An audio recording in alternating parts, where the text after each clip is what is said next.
There have been 18 nights of protests across this country now demanding policing reforms and an end to systemic racial injustice. Yeah, in Miami, Florida, a nonviolent march to the courthouse downtown ended with protesters on Interstate 95. You see them right there. They were blocking a bridge, and there was a brief standoff with law enforcement. Battlefield, come out alone. One more time, everybody. Looking at Chicago, there were protesters sang hymns. You can hear them. They called for the creation of a civilian council to keep police accountable. And in Minneapolis, where George Floyd was killed when an officer kneeled on his neck for almost 9 minutes, protesters are demanding the head of the police union resign. All 3 cities, by the way, and at least 17 others, are banning chokeholds in policing after the Floyd incident. With us now is Bishop William Barber II, the co-chair of the Poor People's Campaign and president of Repairers of the Breach, a moral campaign. Also author of We Are Called to Be a Movement. Bishop Barber, welcome back. Thank you so much this morning. So let's start here. You're preaching live from the Washington National Cathedral tomorrow, 11:15 Eastern, and the sermon is America Accepting Death is Not an Option Anymore. I expect that this will encompass more than just police brutality and police killings. What's the message? What's the scope? Well, it has to, Victor. In this moment, people are not just looking for reserved reform. They're looking for robust reconstruction. We're experiencing the birth pains of a third reconstruction. And what I'm going to be talking about is that police violence is one form of racism. It's not even all the forms of racism. And it's one form of death that certainly has to be addressed. But we must recognize that there is a death measurement in a whole lot of bad public policy. Voter suppression has a death measurement in it, because when you suppress the vote, you allow people to get elected who block health care and block living wages. And when you block those things, it causes death. The denial of health care has a death measurement in it that can be measured in race and in class, the number of people that die, because we're the only country of the wealthiest that refuses to attach health care to people's body. Instead, we attach it to their jobs. Poverty, 700 people die a day from poverty, 250,000 people a year. So poverty is has a death measurement. And if we don't address living wages and basic income, we are actually seeing people die. They may not die on camera, but they're dying at a rate of 700 a day, according to a study by Columbia University. And America has to decide, are we going to be true to our first declaration, which is life, liberty, and the pursuit of happiness? Are we going to be true to establishment of justice? Are we going to be true to our deepest moral and religious values?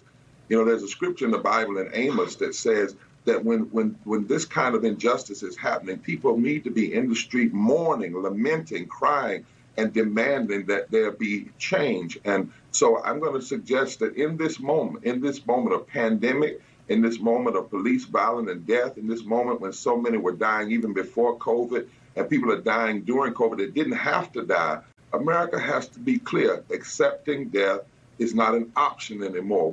It's not about left and right and Democrat versus Republican. It literally is about life and death, both of individuals and of communities and of this democracy.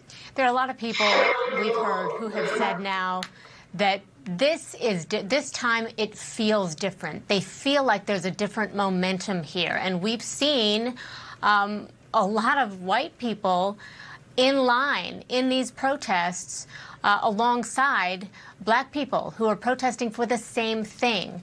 And I'm wondering what your message is to white people tomorrow. What do we need to hear?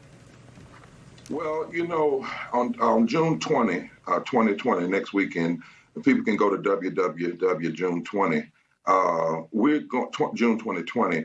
We're putting forth a mass Poor People's Assembly moral march on the Washington digital affair. And we've been organizing for years with black and white people. We're going to have white coal miners standing beside black folk from Mississippi who figured out that all of us are damaged by systemic racism, systemic poverty, ecological devastation, denial of health care, the war economy, and the false moral narrative, religious nationalism. You're going to see a counterintuitive group of people by the thousands that are going to be testifying, and thousands of people will be online. We had planned to be on Pennsylvania Avenue with hundreds of thousands of people.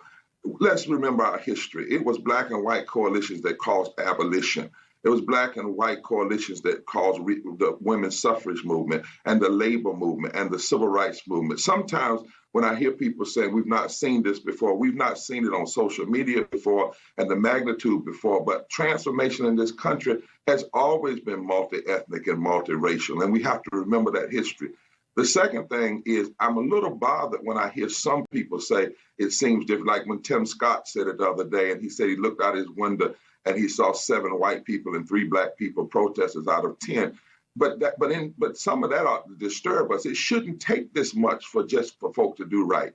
It shouldn't take this much to stop police violence and racist police violence. But the third thing is what we all need to hear is racism is more than just police violence.